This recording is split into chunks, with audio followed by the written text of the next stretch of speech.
Okay, so welcome back to class, everyone. So this week we are going to now focus on something called communicative competence. So this idea or concept of communicative competence is going to include various types of knowledge as well as skills, such as linguistics, social linguistics, and also something called pragmatic. So this time, the reason why we have been moving from this idea of audiolingual methods or human learning in general to communicative competence now is because in order to maintain or navigate successful interaction among people in the same target speech community, it has been highlighted that the need for this type of communication and the importance of communication and the need for having this type of competence, which is specifically called communicative competence. So this week, we're going to talk quite a lot about communicative competence and other related terms related to it. So what we're going to do is we are going to, start off with a very quick discussion and then move forward. Before we do, we are going to take a look at two clips and you're going to answer the questions below while you're watching it after you watch it. First of all, what do you think communicative competence is? And second, how is that different from linguistic competence? So you can refer to and watch the clip and use some parts of the clip as an example to support your idea or your answer to these questions.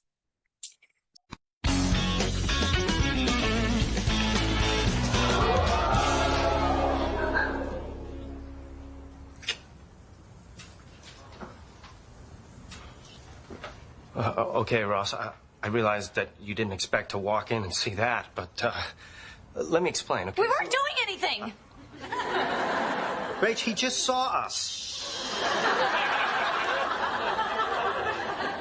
But what you saw, that is the extent of it, okay? One kiss. No, come on, that is a lie. We also kissed in Barbados. Dude, chill!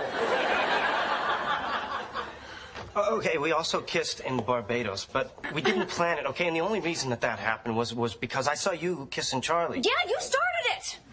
I have got to chill! Look, we probably should have talked to you about this before it ever happened, but... Oh, we feel so terrible about this, Ross. Yeah, but it did happen. So...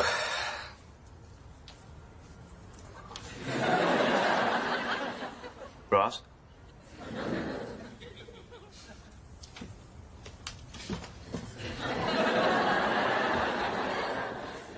Ross? Can we just close the door? Ross, say something. Anything. So you two are...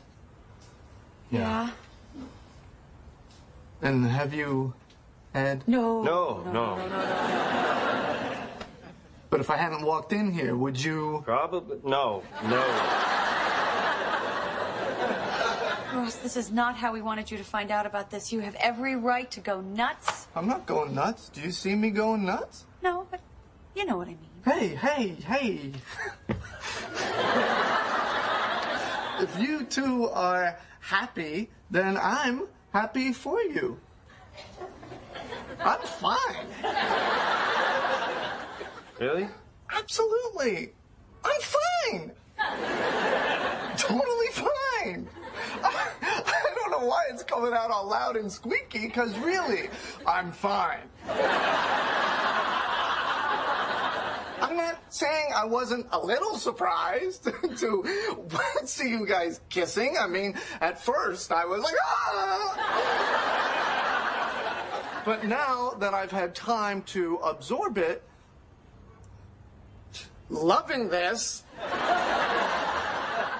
Ross. it's all working out. Me and Charlie and you two. You know what we should do? Calm ourselves? No. We should all have dinner. Yes, we'll do it tomorrow night. I'll cook. Look, don't you think that'll be a little weird? Weird? What? What's weird? The only thing weird would be if someone didn't like Mexican food because I'm making fajitas.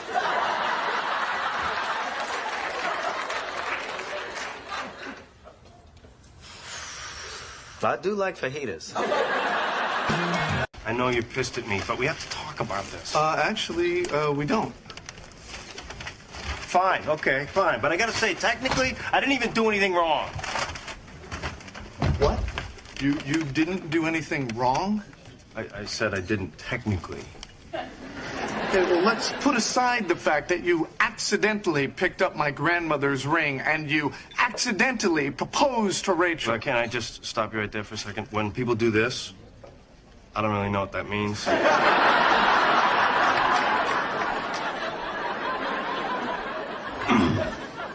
You were saying? And I can even understand that you couldn't tell Rachel. But why couldn't you tell me? Huh? You had all day to, and you didn't. I know, I should have. I'm sorry.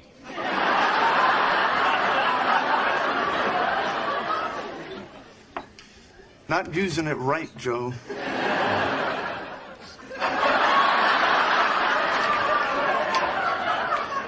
I'm gonna go. No, come on, look, Ross, we have to get past this. Give me the bag. No, look, I don't know what else to do. I said I'm sorry. Joey? Now you should scream at me or curse me or hit me. I'm not gonna hit you. Why not? You'll feel better. I'll feel better. And you know you want to? I can see it in your eyes. No, I don't. A little bit. No. A little bit. No. A little bit more. Bag. No, hit me. Give me the bag. Hit me. Joey, give me the bag. Hit me. Joe, I'm Hit not me. kidding. Hit me. No. Hit me, hit me, hit me, hit me.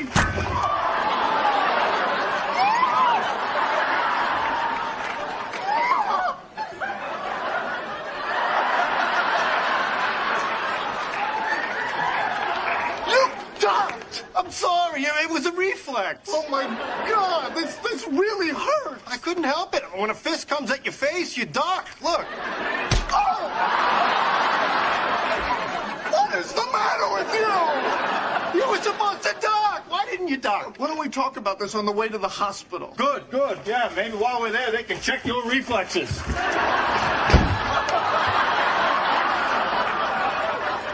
Oops.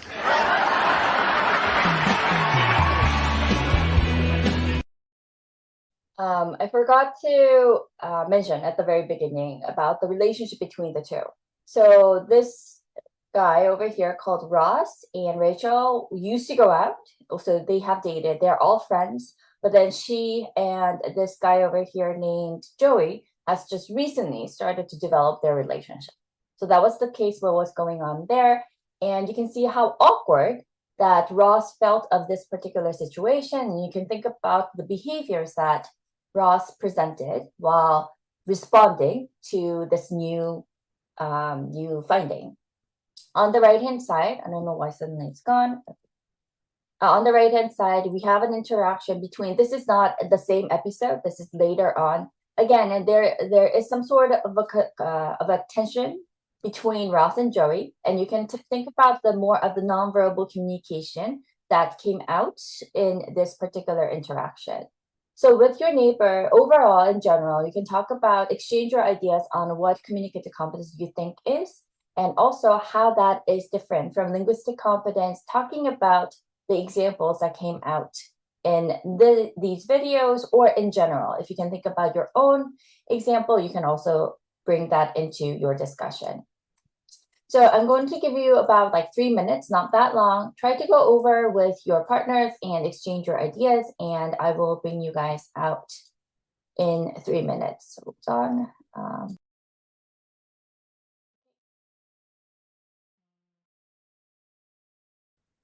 Okay, so let's talk about what you guys have discussed. So anyone who wants to go first, you can just unmute yourself and share your thoughts. Can I start? Of course. I think communicative competence is ability to use language effectively and appropriately in a variety of social contexts. And in our group, we share the idea that it might also include non-linguistic expressions like body gestures, that helps us to communicate functionally and more interactively. So we think it goes beyond the linguistic competence that is a knowledge of like linguistic structures and grammars. I think you accurately grasped the gist of the difference between linguistic competence and communicative competence. While you were talking, I was writing down some of the important terms that you discussed. For example, it's related to the effective and also appropriate communication overall for successful communication to occur, but in consideration of social context. So as you just mentioned, it's more closely connected to the appropriateness in the social cultural context more specifically. And one example that you gave was body gestures. Do you remember the body gesture used in this episode that we just saw? Yeah, for the second video, like pointing out. Yes, it's called the air quotes that you put like a quotation marks, but in air. So it's like air quotes. Usually, when do you use it? I don't think we often use it in the Korean culture. So it's interesting how you are aware of it, but when do we use it? Mm, I'm not that sure how we use it, but I think it's to like to emphasizing some specific terms or yeah, words. So sometimes we can use this for emphasis, sometimes we can use this for sarcasm, usually. So if you want to make a point about how it was not or it was ironic, then we can use something like, for example, you want to say that this person has no expertise or you have a doubt about this person's expertise. But then you say like, oh yeah, this guy is an expert on the topic. That means that you don't believe in it, right? Or you can say something like, wow, it was a very friendly meeting, which means that it was not really a friendly meeting. So we use it to somewhat highlight, as you can just, as Jongsu just mentioned, sometimes we use it, in fact, to highlight a special or an unusual word, but at the same time, you can also use it for sarcasm. But however, in the video, Joey said that I don't get it. Like I don't get this air quotes, and then uses it in a very wrong way afterwards, right? So keeps on saying like I'm sorry, like and when Ross turned and I think he just stared at Joey, and then he actually thought that oh, this is the wrong way to use it. So then he puts them together and says like with a very sad face, I'm sorry. Again, he was trying to get an idea of how to use it, but he fails to do so. So good point. Yes. Anything else that you guys want to add? Tongsu nicely summarized everything for us. How about the first video?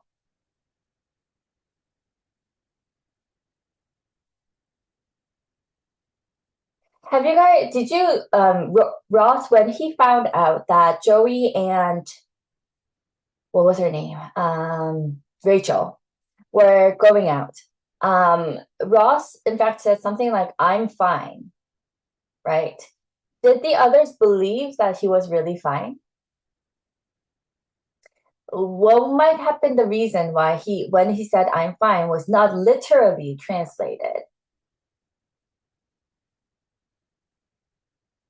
Because of like his facial expression and the tone of the voice. Yes, the tone of the voice. He had that squeaking voice, right? And also his facial expression. And he was somewhat frozen for a while too, right? So all that in together makes us interpret that he's actually not fine.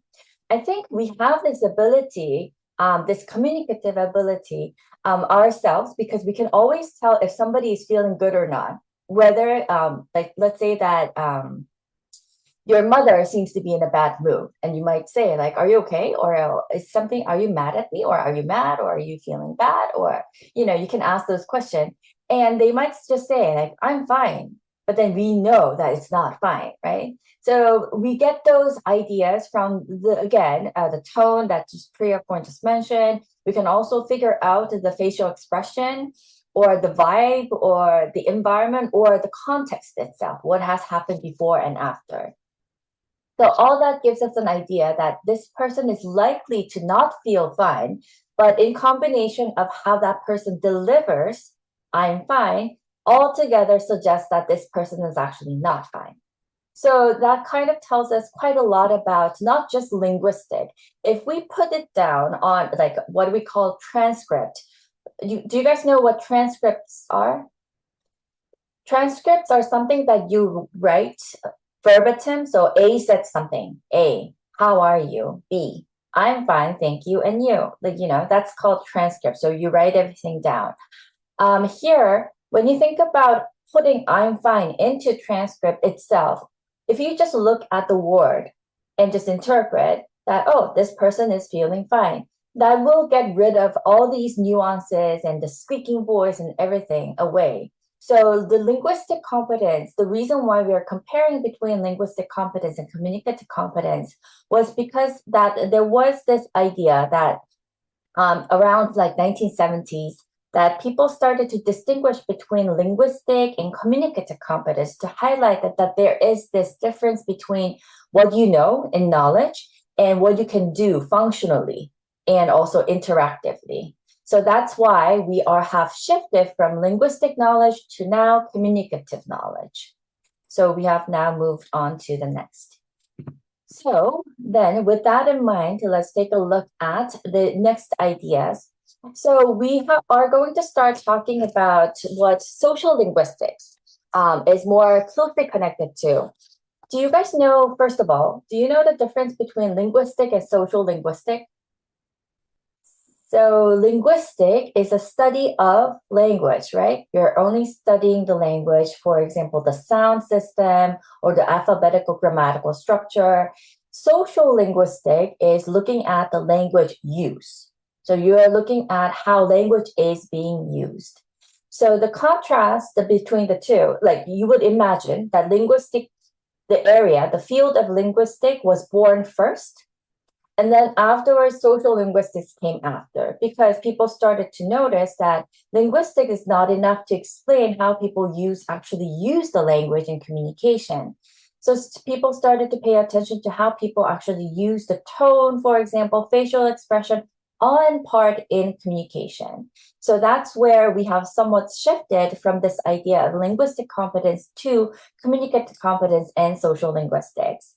And one famous figure is called Adele Hymes, who presented this idea of the term communicative competence that we are currently using, which somewhat summarizes nicely or puts together these abilities that lets individuals to send messages and interpret messages and also to negotiate meanings interpersonally within that specific context. So that's where we are right now in looking at these ideas related to the basic interpersonal communicative skills and also the cognitive academic language proficiency and making comparison between the two. So let's take a look at the first one. So the basic interpersonal communicative skills. So refers to this communicative capacity that humans acquire in order to function in daily interpersonal exchanges. So this is understood to be context-embedded performance. It is embedded in the context of the speech. So that is how you can understand this basic interpersonal communicative skills. For example, hey, what's up?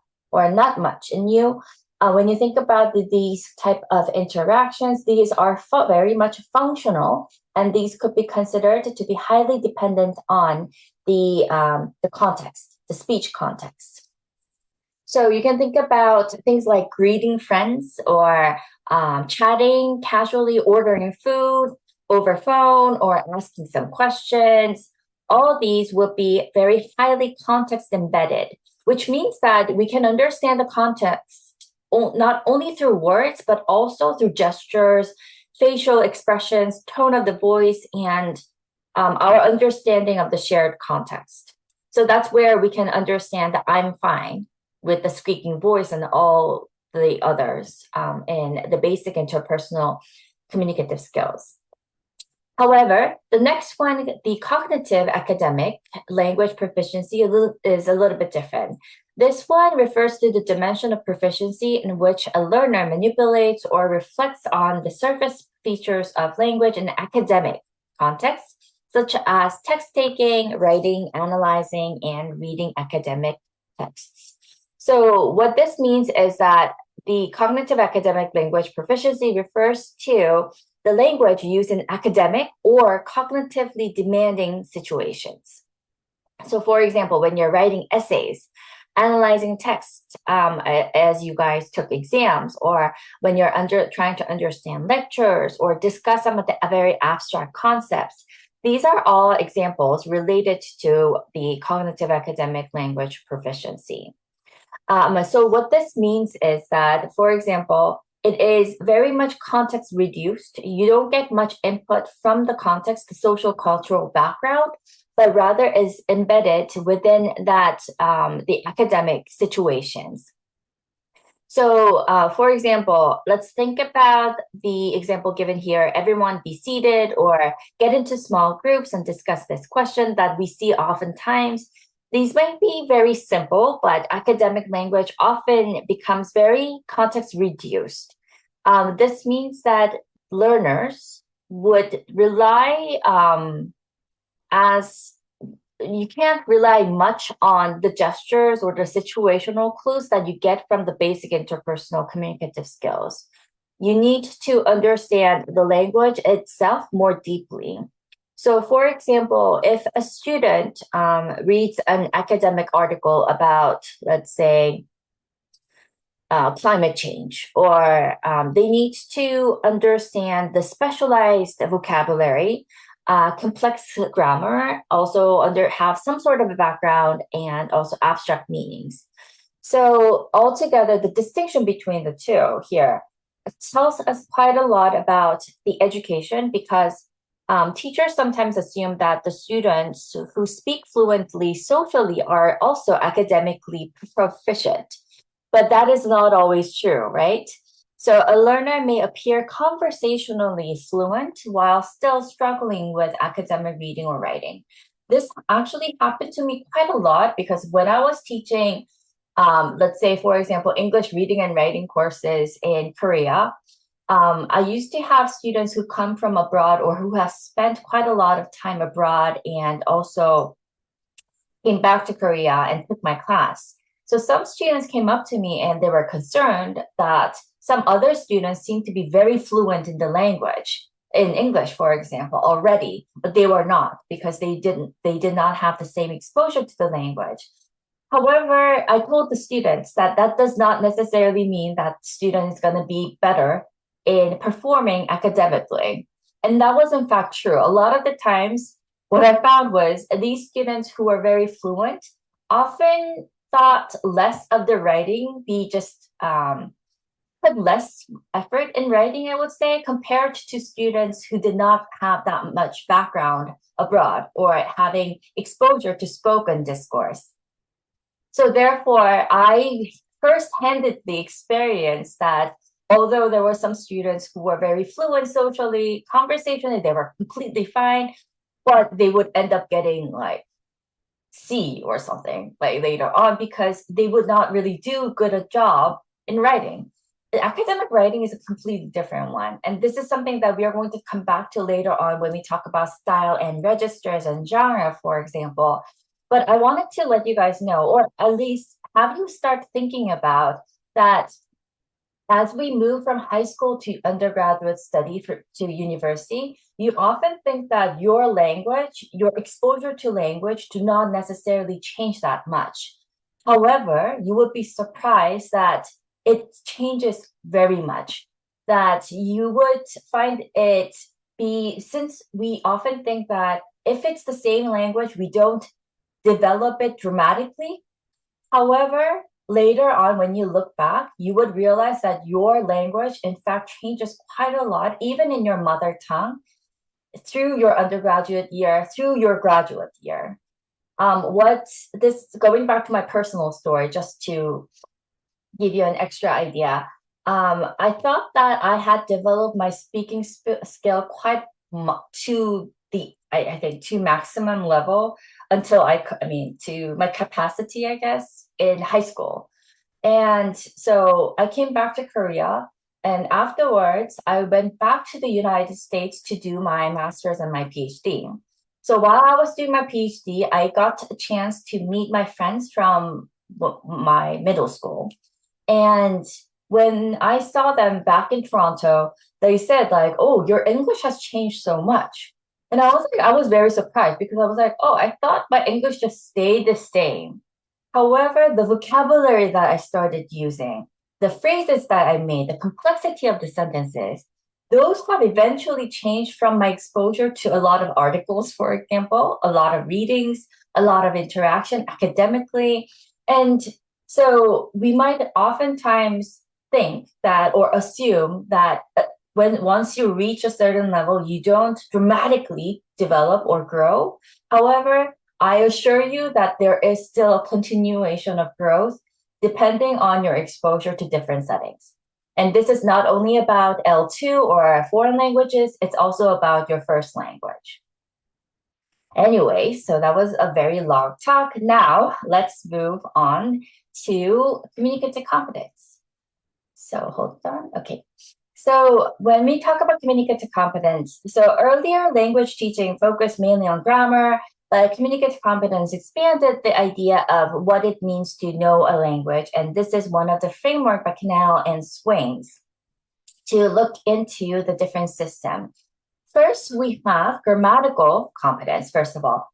Communicative competence, by the way, does not mean that grammatical competence is useless, okay? Grammatical competence in itself is very important, and it is a very core essential part in order for communication to happen. These are just subcategories, different subcategories that are made to create or comprise communicative competence. So grammatical competence refers to the knowledge of lexical items like the vocabulary and also the language rules, including morphology, syntax, or some of the semantics, sentence level grammar, and also phonology, like things like verb tenses or sentence structures, pronunciation, or word meanings would all be in grammatical competence. For example, knowing that we say she goes to school rather than she go to school reflects our grammatical competence, that you know how to use the verb tenses, right? But communication involves more than just correct grammar, and that brings us to discourse competence, which refers to the ability to connect sentences within stretches of discourse and form a meaningful whole from a series of utterances. So discourse competence pretty much refers to the ability to connect sentences into meaningful stretches of language. For example, imagine that somebody says, like, yesterday I studied all night, so I was exhausted this morning. And when we hear this type of speech, we can connect these logical ideas together. Then this is called discourse competence. So when people said, I studied all night, I had a red eye, and I'm so tired in the morning. So these could be considered two separate sentences, but how you understand it by putting the linked together is suggesting that you have the discourse competence. So without discourse competence, what happens is speech can sound very disconnected and very unnatural, even if each sentence is grammatically correct. You know what you can actually do? I think it would be a very interesting experience where you can audio record your own speech with a friend of you for about like 1 minute. And when you go back and try to write it down of what you said and what your friend said, sometimes if it's the very natural setting, it would not make any sense when you look at only at it. So because we sometimes use a lot of the contextual information or what has happened before and after, a lot of routines would go in. And sometimes when you put it down in words, it would not really make much sense. It would be very hard to understand. I did it myself one time, and I thought it was so funny because our response on the surface level, it does not make any sense, the interaction. But we were able to manage the successful discourse. Anyways, so I hope you can try it. It's actually a very interesting experience. So when you get a time and if you're interested, please try it out. It's actually a very fun one. Okay, so the next one is called social linguistic competence. So this refers to understanding social and also the cultural rules of communication. So, for example, the way that you speak to your close friend is going to be very different from the way that you speak to your employer or to a professor, for example. So in English, saying like, give me that to a professor might sound very rude. Well, could you please pass me that? Or could you something would sound more appropriate. I think I talked about this before on the use of XOXO in a letter before, right? That's the similar idea related to the social linguistic competence. Moving on to the final one called strategic competence refers to the use of communication strategies when we face difficulties. For example, imagine that you forget the word microwave, for example. You might describe it by saying like the machine that heats or warms food, right? So you can compensate for incomplete knowledge. And this can happen, and we use it all the time too, because we can forget some of the terms in our own language, in our mother tongue even. So we are compensating, and this is called a strategic competence. So communicative competence altogether in general is very much broader than the grammar alone, right? It becomes much more in layers, and it includes not only grammar, but also discourse organization, social cultural appropriateness, and also the communicative strategies, communication strategies. What happened later on, later researchers, hold on. So later researchers started to expand this idea, this notion of communicative competence models even further.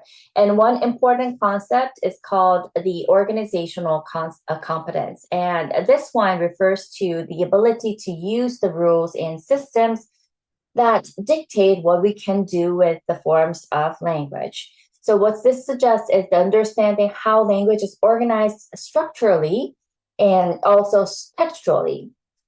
So in other words, what this means is knowing how the sentences and discourses are arranged to create coherent communication.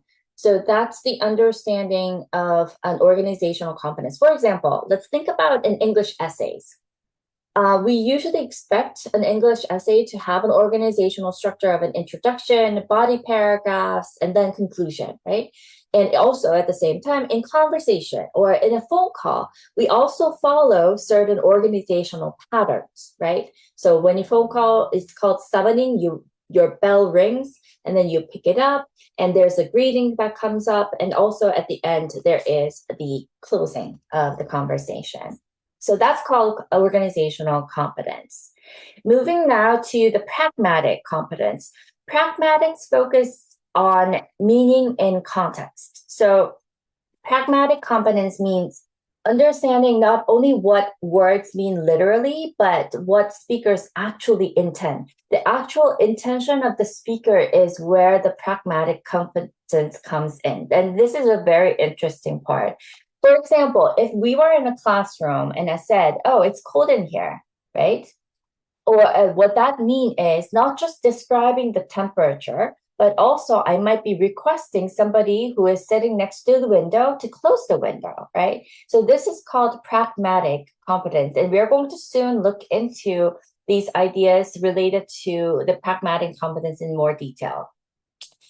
Another one that we want to talk about is called illocutionary competence. This is connected to pragmatics and more specifically called to speech acts that we're going to soon look at in the next few slides. This refers to the ability to send and interpret intended meanings. So we talked about how pragmatic competence talks about your intention, right? And also at the same time, how to understand other people's intention. Here, elocutionary competence talks about how you can send it. So, for example, when a teacher says, can you open the door? The teacher is usually not asking about your ability to open the door, right? The actual ability, the request, the real intended meaning is a request. So pragmatic and elocutionary competence help learners move beyond that literal meaning and understand implied intentions in communication. So now we are going to think about the pragmatic competence. Why do we have the same slides here? Okay. Pragmatic competence and elocutionary competence in more detail because these help us move beyond the literal meaning and understand the implied intention in communication. So let's take a look at the examples now. By the way, it seems like we have a duplicate of the same slide, so you can just ignore one of them. So I have found a very interesting clip recently, and I thought it would be interesting to share it with you guys. It comes from, I think it's an ongoing show and a television show in Korea. So it's in Korean. I think it's dating. It's supposed to be like a dating television show. And while you're watching it, try to think about the pragmatic. It's called we sometimes call it pragmatic breakdown, but try to think about the pragmatics in this type of interaction and what's going on. Hold on. No. 한정적일 겁니다. 맞추면 안 돼. 맞추면 안 돼. 그렇죠. 네. 그렇지. 그 룰에 위배되기 때문에. 이미 아무도 한마디도 못해요. 그래도 그렇지, 이렇게 하면은. 취미 있으세요? 있습니다. 있어요. 아니 있냐는 게 물어본 게 아니라요. 어떤 취미인지를 얘기해 주셔야죠. 있으세요? 네.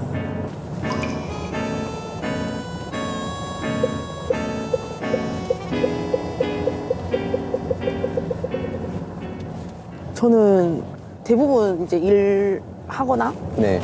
이제 뭐 나가서 친구들 놀거나 되게 이 성향이 강한 네. 것 같아요. 그래서 취미는 그냥 누워서 네. 이거 보기? 네. 네. 쉬는 거 진짜. 미디어로. 네. 네네. 그게 진짜 다인 것 같아요.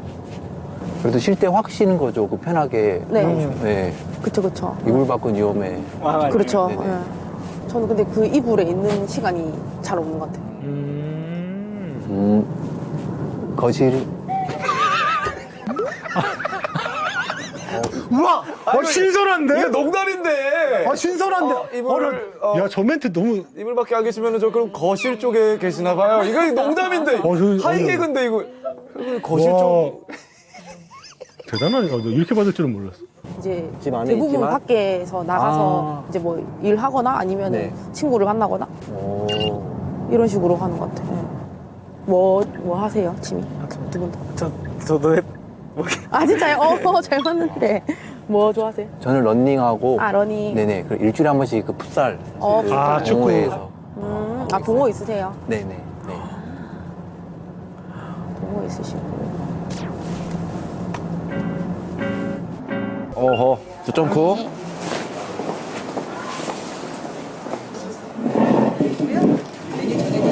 네.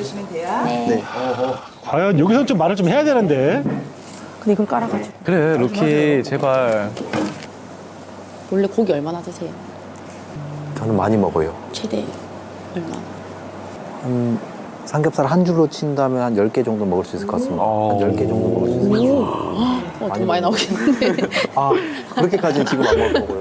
네네. 많이 네네. 드셔도 돼요. 10개는 한 8인분, 7인분 정도 먹을 수 있을 것 같습니다.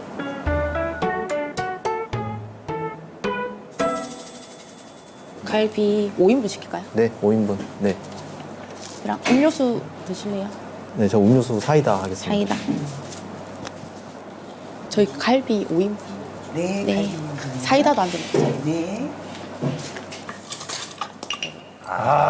젓가락을. 그럼 뭐라도 다른 걸 해야 되거든요. 뭐 물컵을 챙긴다든가, 맞아. 옆에서. 어느 분이 보실 거예요? 제가. 아하. 와, 고기 구우시고. 말을 해요. 고기 아닌데 둘 다 언제 집게를 뺏어야 될 타이밍을 모르네. 물 드실래요? 네. 네? 물. 헐. 물이 뜨겁겠다. 따뜻한 물이에요. 따뜻한 물. 시원한 물 달라고 해봐. 시원한 물 달라고만 해봐. 자, 이해해 주십시다. 우리 목소리잖아요. 네.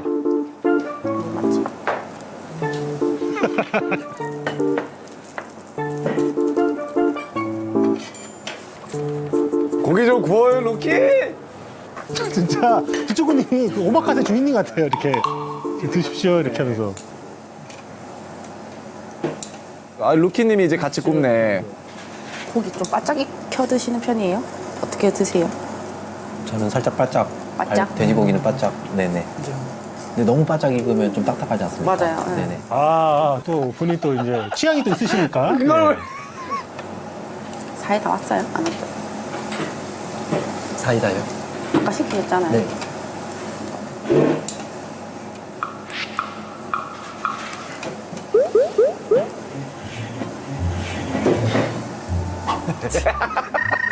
아, 근데 고기 맛있게 생겼네. 근데 배가 많이 고프기도 할 거예요. 아침부터 일찍 나와서. 근데 아까 그 열심히 달리셨는데. 아, 전략 질주했으면. 달리신다면 뭔가 좀 어필을 하셔야 되는데. 야. 저거는 몸이 원하는 거라 지금 뇌가 통제하는 상황이 아닌 거예요, 지금 맹꽁님은. 감사합니다. 사장님, 저 약간 사이다도 시켜가지고 사이다 좀 넣어주세요. 네. 더 익힐까요? 어떻게 해드릴까요? 드셔도 될 것 같기도 하고요. 네, 딱 알맞습니다. 근데 두쫑쿠님은 딱 보니까 저런 게 배 있다 몸에. 고기도 네네. 다 하고 앞에 저 수저도 놔주시고. 아, 좀 사이다라도 좀 제발.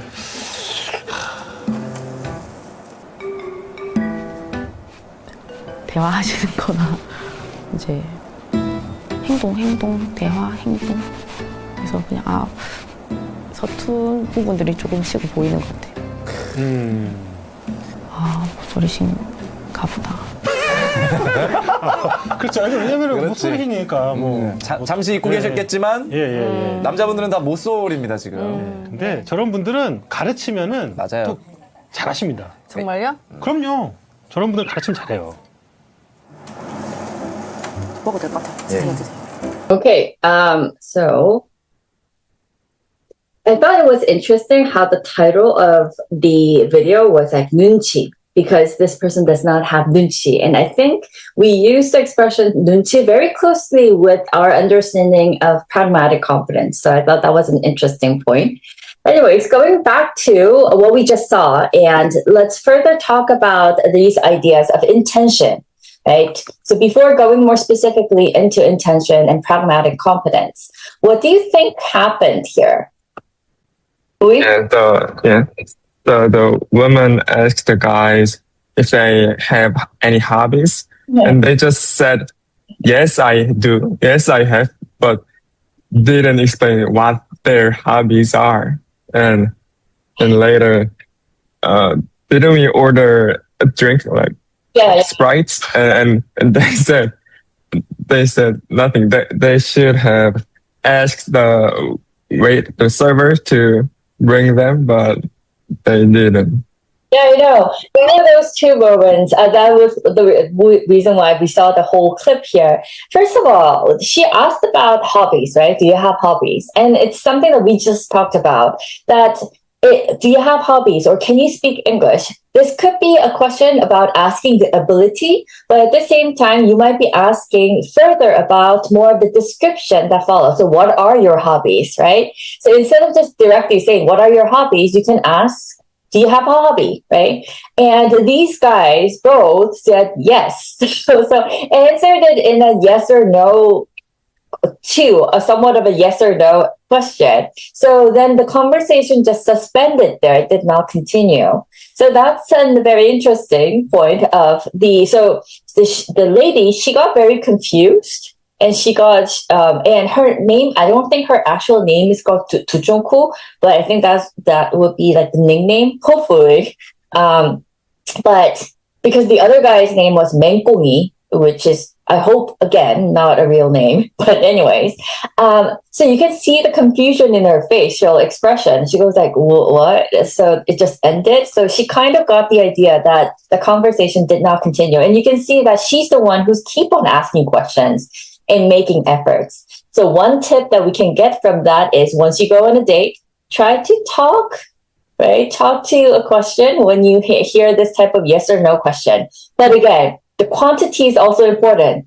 Not to give too much information, okay? And also tossing, so that tossing the question back, the turn taking is very important. Not only in social linguistics, but also in the dating market. So going to the next item that we also pointed to was related to the spread, right? So he ordered the spread. Did he order spread at the beginning, or did she order it for him? I forgot. But anyways, so since spread was not arriving, she asked him, 사이다 왔어요. And that means, did it arrive? Of course, if she can look at the table, she would know the answer, right? So it's not really asking about whether it arrived or not. She already knows the answer to that question. That is a question of, why don't you ask the server to get your drink? The guy was like, oh, no. And again, the conversation stops there. So we can see that these are all the intended meanings that are hidden in our speech that we very much often use in our conversation, in real conversation, that we can't really tell whether it is right or wrong or appropriate or effective, as Chong-Soo mentioned at the very beginning, because if we just look at the language itself. If we transcribed this and said, 침이 있어요. So A said, 침이 있어요. B said, 네. On the surface level, it looks fine. So what's the problem with this conversation? However, in real conversation, the social cultural context that we're in, when you're meeting somebody for the first time, going on a date, all that will give us a clue about what the intended meaning of the speech was, and which tells us that this was not enough. I thought this show was hilarious when I saw it. I was like, oh my God, this is going to be so interesting when we start talking about pragmatics and pragmatic breakdown that we call. Anyways, so with that said, let's now discuss the concepts of function, forms, and speech acts in more detail. So try to keep in mind of what you just saw, and I think we can talk about them together. So now the function of a language refers to the communicative purpose of a language. So meaningful, interactive purpose within a social, pragmatic context that we accomplish through forms of language. In other words, what are we trying to accomplish through? What are we trying to accomplish socially through language? That is function. So when you think about what we actually do with language, that is the more important question related to the function. Okay, so with language, what can we do? So try to think about it. With your language, when you say something, what can you do, perform? We often think that we are only speaking, but we actually do a lot of things with language. That's why some people actually say that instead of using the noun language, shouldn't it be a verb languaging? Because we are actually doing things with language. What are some of the examples of what we can do with language? We can apologize with language, right? How do you apologize? You apologize with language usually, right? Don't you guys? Right? I mean, you can give somebody an apple or give somebody a gift or something and try to apologize, but we mainly say, I'm sorry So I'm sorry itself, when you say it, it's not just language, but you are performing an act of apology, right? So apology is one. We can greet each other. When you guys came, I said, good morning. So good morning was just a word, two words together. However, through that, I greeted you guys. Well, welcome to class, right? So we can welcome and also greet. We can also say no. Right? So refusing is also an act. Or we can compliment somebody. So complimenting could also be an act. So these are all types of functions that we actually do. We can persuade somebody. We not only express our own ideas, but we actually do things. So with words, with our language, you can find, let's say, a couple and the boyfriend or the girlfriend going like, why don't you love me anymore? Right? Or something like that. Or why don't you love me anymore would be it could turn into a question of why don't you express your love to me verbally or express or non-verbally or verbally. So that again is going back to the function of language. When you start looking at how we perform or how we manage our day, it would include a lot of languages involved in it, aside from doing the action itself. Anyway, so these are all language functions. And on the other hand, there are these forms now. So forms of language is actually the bits and pieces of language, such as morphemes, words, grammar, discourse, and other organizational elements of language. So for example, if I want to make a request by saying, open the window, we can say, open the window, or I can say, could you open the window? Or I can say, it's cold in here. Also, I can say, would you mind opening the window? There are these different forms that can serve the same communicative function, and that's what forms refers to. So you can find let's say a mom, or you can say to your, let's say, I can say to my husband, feed the cat, or very direct, right? Or you can say, could you feed the cat? Or you can say, do you have time to feed the cat? So, or it's not going to take that much time, but do you think you'd be able to take care of the cat? So there are all these different forms in delivering the same function that we use. So now let's look at speech acts. So speech acts are communicative actions performed through language. So the things that we just talked about, apology, promising somebody, or inviting somebody, or refusing an offer, or thanking somebody. These are all performing speech acts. So once things are performed, we use the expression speech acts. And the locutionary force that we just looked at before, we said that this was referring to the intended meaning, right?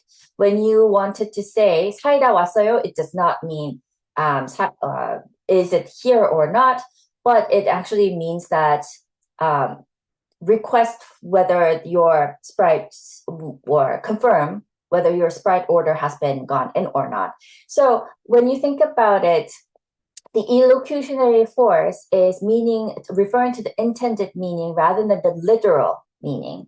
And finally, the perlocutionary force is another one that refers to the effect on the listener. So if let's say you say that, can you pass the salt? And if the other person passes the salt, then that means that it was successfully done. Those are, or passes the salt, or the person laughs, or the person reacts somewhat. These are called perlocutionary effects, that it refers to how the other person reacts to it. So what this slide shows us essentially is that communication involves not only the words itself, as we just talked about, but also the intentions and also the consequences. So the perlocutionary force referring to consequences. So then moving on now, Halliday proposed several important functions of language, and we're going to go through them one by one. First one is called instrumental or manipulative language, which is used to satisfy people's needs. So for example, you can say, I want water, right? So this is very instrumental to satisfy your thirst, for example. We can also use it for regulatory purposes. So regulatory language controls the other people's behavior. So you can see a mom saying to a child, saying like, please sit down, or sit down, right? So these are regulatory. So silent or stop talking, these are all regulatory. Representational language conveys information usually. So things like the earth revolves around the sun, right? Something that represents and conveys or delivers information is called representational language. Interactional language builds basically the interaction, which means that social relationships, okay? So things like, what's your hobby? Could be one, right? Or how was your weekend? How are you? These are all interactional language functions. Personal language, which expresses feelings or people's identity. So I'm so excited today. These could be examples of personal language. Heuristic language is used for learning or questioning. So why does this happen? So these are used for the heuristic language, the function refers to the learning or in general, the questioning. Finally, the imaginative language involves creativity. The creative part is always fun, like you can tell jokes, you can do role plays, you can talk about stories. So now what I want you to think about is your own language use, and you can think about which function you use the most during the day, maybe interactional language through texting to friends, or heuristic language during class when you ask questions. So I will hope you guys can start thinking about which one of the functions do I use the most in class or outside class, or in what situations. So I think these are some of the questions that I hope you guys can leave with while leaving the class later on. So now we are going to compare two very different approaches to syllabus design. So when we talk about where we have like a structural and non-functional syllabus, they have this, usually a structural syllabus has its focus primarily on grammatical forms, that there are these lessons which are organized around, for example, present tense, like past tense, such and such. In contrast, we have the non-notional functional syllabus, which is referring to how it is organizing language learning around communicative functions. So these type of syllabus would include things like making a request, apologies, like introducing yourself, or giving directions, for example. So in this type of class or in this syllabus, the focus is not really on grammar, but rather on what learners can actually do with language. But the structural one, in contrast, would be the other one, which focuses more on the language, the grammatical forms. You guys know what syllabus is, right? So when you take this class, you looked at the course syllabus before taking the class, right? So syllabus is used in all language classes or all lessons, I would say, that teachers come up with the syllabus first.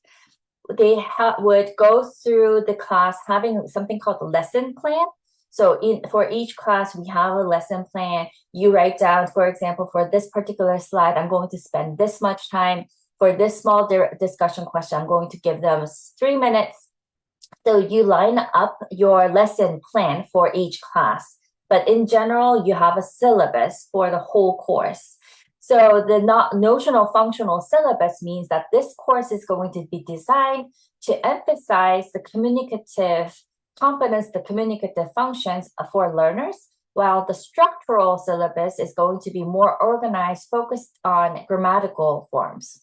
So this is the distinction between the two that looks into the two different ways of language teaching. So finally, let's see. Okay, let's just okay, so let's go through the slide one. Let's go through the slide, and we'll end class after this one. So this one is talking about the interactional competence, which refers to the ability to successfully participate in communication with other people. And these would include things like, for example, understanding social roles. It would include things like managing turn taking, like when to ask questions, when to answer. You can also think about interactional competence, including interpreting meaning and also responding appropriately. So in general, when we talk about interactional competence, we think about communication and how communication is usually collaborative. For example, in actual conversation, we negotiate with other people on who's going to speak first, when you're going to intervene, when we are going to change the topic, or how, when there's a breakdown in communication, how it's going to be repaired. So all these are going to be negotiated in conversation constantly, and we are engaged in that pretty much all the time.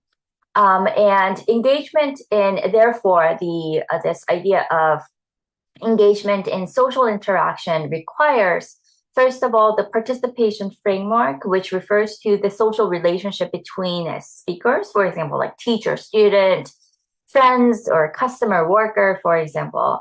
The register refers to the language style depending on context.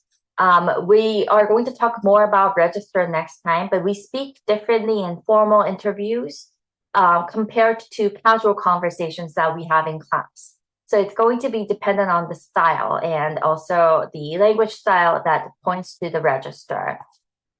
The selection of forms and modes of meaning, speech act, something that we looked at, turn taking, as I said, that was important. Repair, which refers to language, the fixing of the misunderstanding, like sorry, like a pardon, or what did you mean? Finally, boundaries involve not knowing appropriate conversational limits, like until when or how much information, how long can you talk? The interactional competence is extremely important because successful communication depends not only on vocabulary and grammar, but on the social coordination in general. I have actually found a very interesting video related to this idea of boundaries and turn taking. So I'm going to share that next class to you as soon as we start our class. And then we will move forward with other analytical frameworks to be used in understanding communicative functions. Okay, so that's about it, everyone. Thank you for coming to class, and I will see you guys on Wednesday.